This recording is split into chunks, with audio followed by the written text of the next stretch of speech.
As the sons of Jacob relocate to Egypt, there's a genealogy naming the 70 souls that went down to Mitzrayim, Egypt.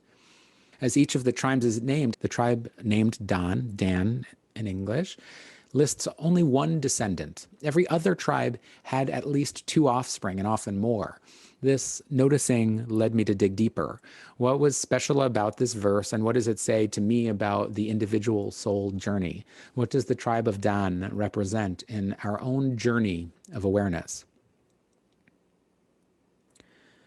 On his deathbed, Jacob gathers his children, the 12 tribes, around to bless them.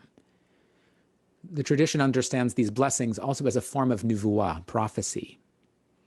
Jacob speaks to the essence of each of his children, that tribe's inheritance, and Jacob also speaks to the archetypal elements within all of us. Remember that zodiac means circle of animals. We get the word zoo and diameter, zodiac, circle of animals. Those connect the dot creatures in the sky. Each of us contains a menagerie of primal knowings and animal instincts. That short verse listing one of Daan's children, Uvnei Dan Chushim. This short verse, several interesting things to me about it. Firstly, it's so short. There are very few 3-word sentences in the Torah. One of the only other ones I can think of appears in this week's blessing of Jacob, again to Dan. L'shuatcha kiviti havaya. I await, or I aim towards your salvation, God. Second thing that stands out about this verse, it's in the plural. Here are the sons, yet the verse lists only one son. The 12th century French commentator Ibn Ezra, who's often focused on the grammar and philology within the text, notes this and conjectures perhaps Dan had another son who died. Chushim is also an odd name. It sounds like it's in the plural. And this leads to the third way I find this verse interesting, on the level of name meanings. Recall, although she didn't birth Dan, her midwife Bilhah did, Rachel had the honor of naming this child, her handmaid's child. And Rachel says, Danani Elohim vegam shma bekoli vayiten li ben. God has judged me, presumably favorably, and listened to my voice. Danani Elohim. That's why he gets the name Dan. So Dan means judged. It's like what Yehoshua ben Parachia famously teaches in Pirkei Avot. Heve Dan et kol ha'adam lechaf zchut. Judge every person with the scales merited in their favor. Judge, appoint, weigh. It has all of these valences: judgment, discernment, just clarity. Later in the Kabbalah, din, Dan, is a code word for gvura, or that element that balances out chesed.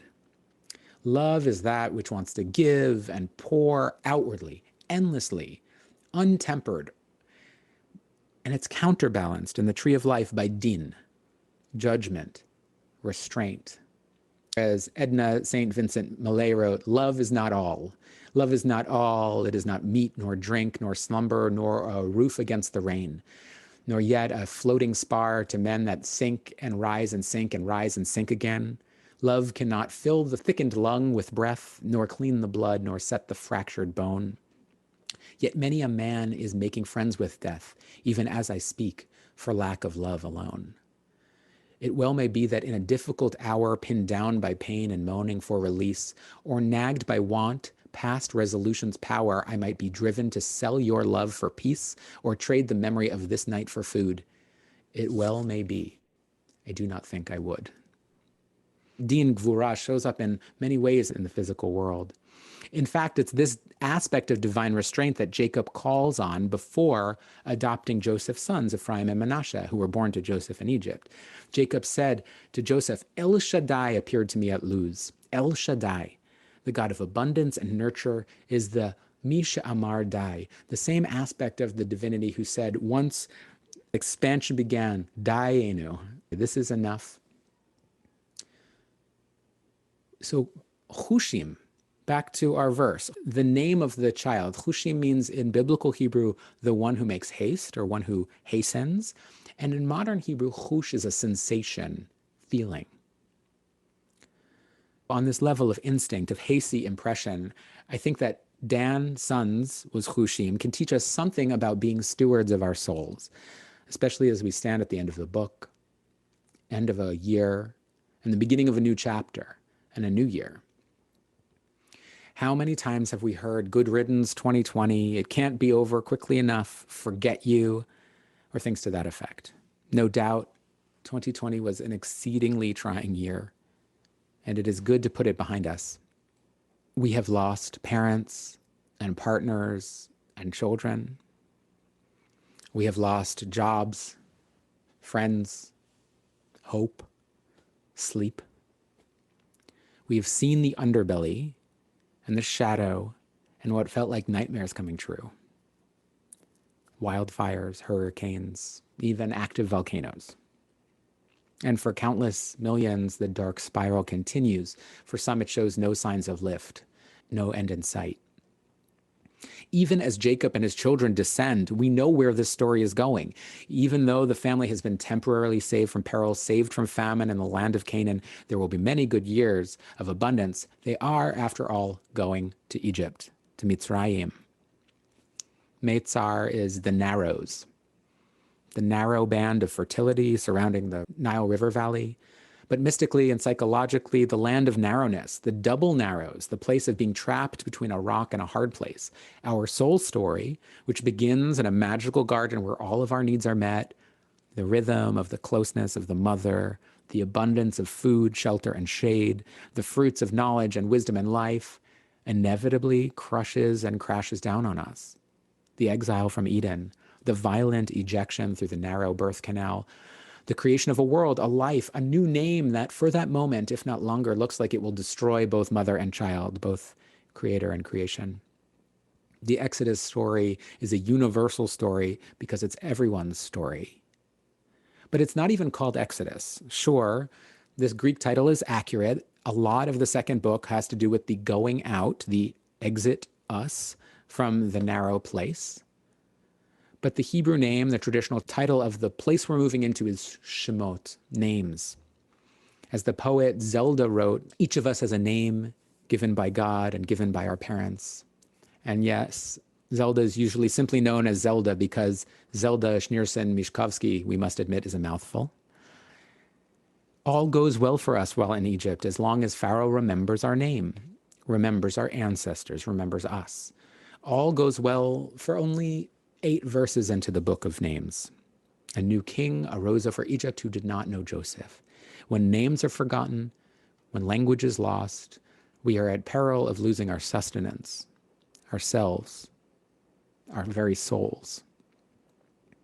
And yet, paradoxically, it is in this languageless, nameless place that we also have an almost umbilical connection to soul source.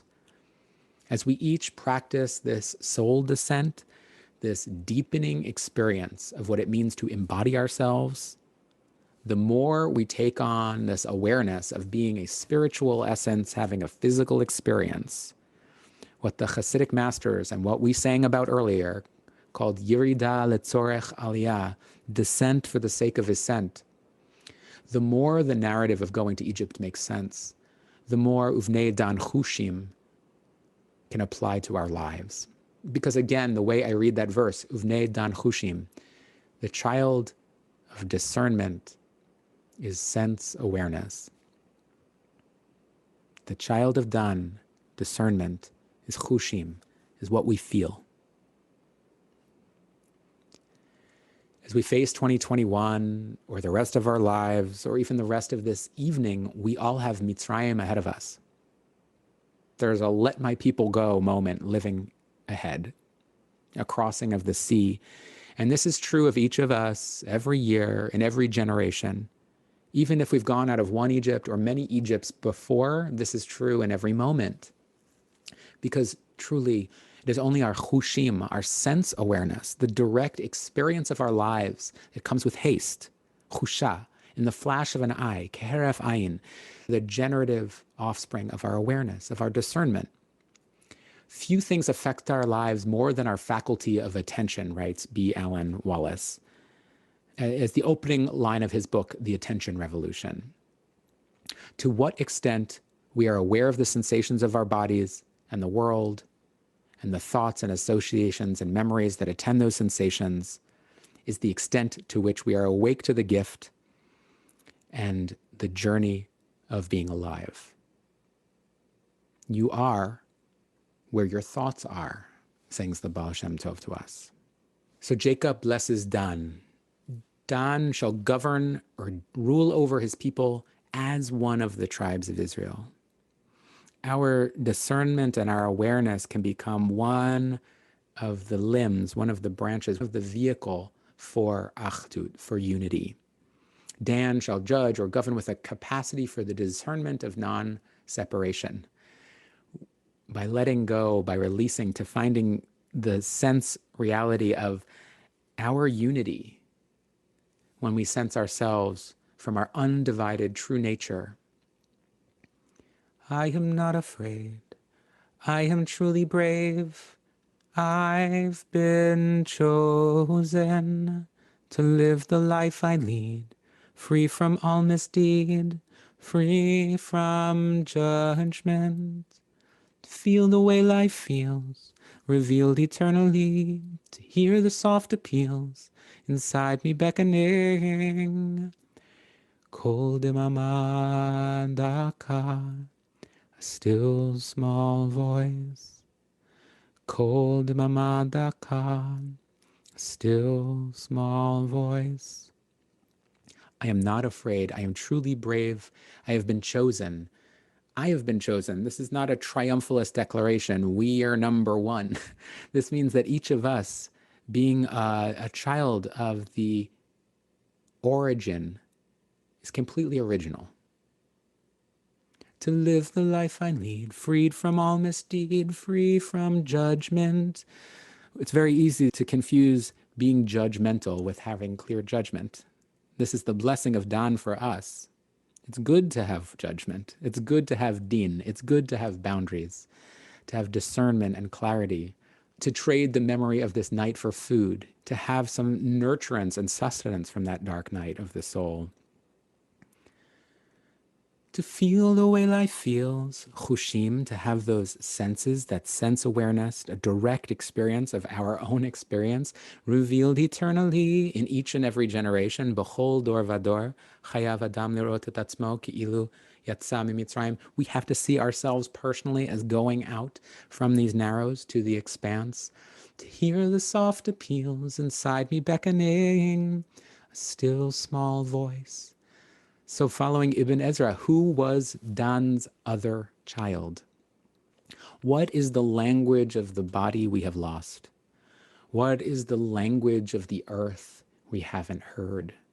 What are the lives we're afraid to live? Where are we not being brave when being brave is what is called for? Where do we need to be freed? Jacob blesses Dan. Yihi Dan nachash alei derech shefifon. Traditionally, this is read, Dan shall be a serpent by the road, a viper by the path, that bites the horse's heels so that his rider is thrown backwards. Reading this through a meta translation, the blessing to us is, my discernment shall be snake-like, an asp on the serpentine path. A biting presence so keen that any mindlessness that takes me away from my body, from my sense awareness, will throw me back into the present moment. May 2021 be a year where we descend into the mystery of the body and our shared earth, with a good balance of discernment and discipline, with loving kindness, compassion, and ease. May we devote ourselves to practices that bring life and vitality to all the tribes, all the parts within us, and to all beings everywhere, for the sake of all life everywhere. Shabbat Shalom.